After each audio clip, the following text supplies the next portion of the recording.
Naphtali foi um dos 12 filhos de Jacó. Ele deu origem à tribo de Naphtali.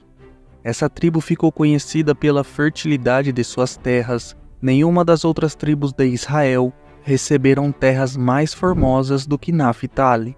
Além disso, seus descendentes também ficaram conhecidos por serem guerreiros valorosos. Nesse vídeo vamos falar sobre a origem e história da tribo de Naphtali. Naphtali foi o segundo filho de Jacó e Bila, serva de Raquel. O nome Naphtali significa literalmente minha luta ou minha disputa. Alguns intérpretes colocam o significado desse nome simplesmente como lutador. De acordo com a narrativa bíblica, ele recebeu esse nome porque Raquel viu em seu nascimento um sinal de que Deus lhe dera uma vantagem em sua luta com a rival, sua irmã Lia. Depois de seu nascimento, Raquel concebeu e deu à luz seus próprios filhos, José e Benjamim. Além de ser meio-irmão de outros filhos de Jacó, Naphtali também era irmão de Dan, por parte de mãe. A Bíblia não fornece nenhum detalhe sobre sua infância e juventude. Sabe-se apenas que ele também esteve envolvido no atentado contra o seu meio-irmão mais novo, José. Naphtali foi pai de 4 filhos, Jaziel, Guni, Jezer e Silém. Desses filhos vieram os descendentes de sua tribo. Depois que Jacó e toda sua família desceu para habitar na terra do Egito, ele abençoou seus filhos e proferiu palavras de profecias a seus descendentes. Sobre Naphtali, Jacó pronunciou: Naphtali é uma gazela solta que dá à luz lindos filhotes. Os estudiosos sugerem muitas interpretações para a bênção de Jacó a Naphtali. Alguns acreditam que ele se refere a uma gentileza de caráter, enquanto outros sugerem que ele pode fazer alusão a um povo ágil que lutou pela liberdade em diversos momentos da história de Israel. Os descendentes de Naphtali passaram a ser conhecidos como a tribo de Naphtali. Quando foi feito um censo dos israelitas no deserto no tempo de Moisés, essa tribo contava com 53.400 homens de guerra, com mais de 20 anos. No entanto, quando o segundo censo foi realizado, esse número acabou diminuindo para 45.400 guerreiros. Durante a peregrinação no deserto, os israelitas das tribos de Naphtali, Aser e Dan acampavam juntos ao norte do tabernáculo. Quando Moisés enviou 12 espiões para explorar a terra prometida, um representante de cada tribo, Naphtali, foi representado por Nabai. Na bênção de Moisés sobre as 12 tribos, ele pronunciou uma bênção sobre a tribo de Naphtali, dizendo: Naphtali é abundante no favor do Senhor e está cheio de suas bênçãos.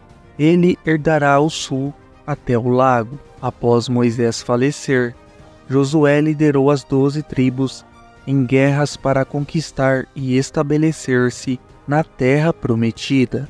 Naphtali recebeu seu território na parte norte de Israel, ao redor do Mar da Galileia, fazendo divisa com as tribos de Issacar, Zebulon e Aser. O território de Naphtali tinha cerca de 1.300 km², que ia desde o rio Jordão e os lagos de Merom e Galileia até o vale de Coel e Síria, e abrangeu uma variedade maior de paisagens ricas e belas do que qualquer outra tribo.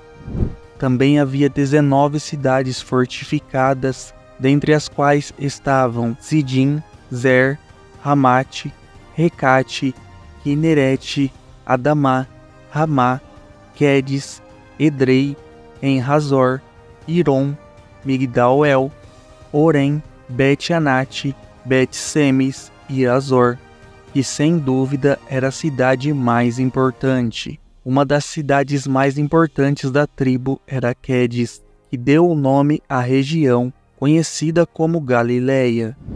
3 dessas cidades também foram destinadas aos levitas da família de Gerson. Inclusive a cidade de Quedes era uma cidade de refúgio.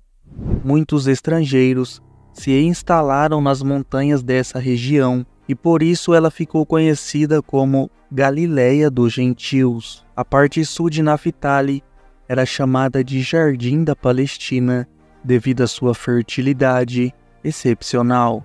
Foi nessa região que Jesus realizou a maior parte de seu ministério público, contando parábolas e realizando milagres.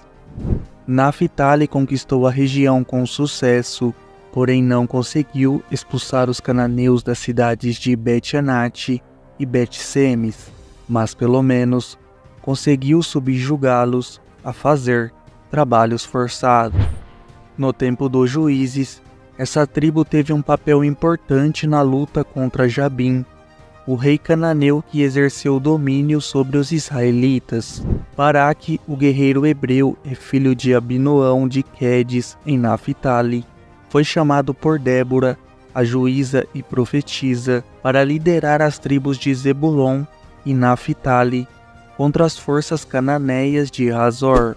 Na continuação da história bíblica, os homens de Naftali continuaram a ser reconhecidos como guerreiros corajosos. A tribo de Naftali, assim como Asser, Zebulon e Manassés, também foi convocada por Gideão para lutar contra os midianitas e amalequitas. Eles responderam ao chamado de Gideão para lutar. Mais tarde, lutaram ao lado de Davi contra a casa de Saul, quando o reino unificado foi estabelecido. Esses exemplos destacam a reputação de guerreiros dessa tribo ao longo da história bíblica.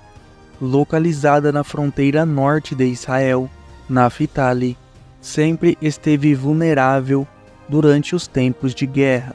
Seu território foi invadido e devastado pelos sírios e, posteriormente, o povo de Naftali foi o primeiro a ser levado cativo pelos assírios quando eles conquistaram o Reino do Norte.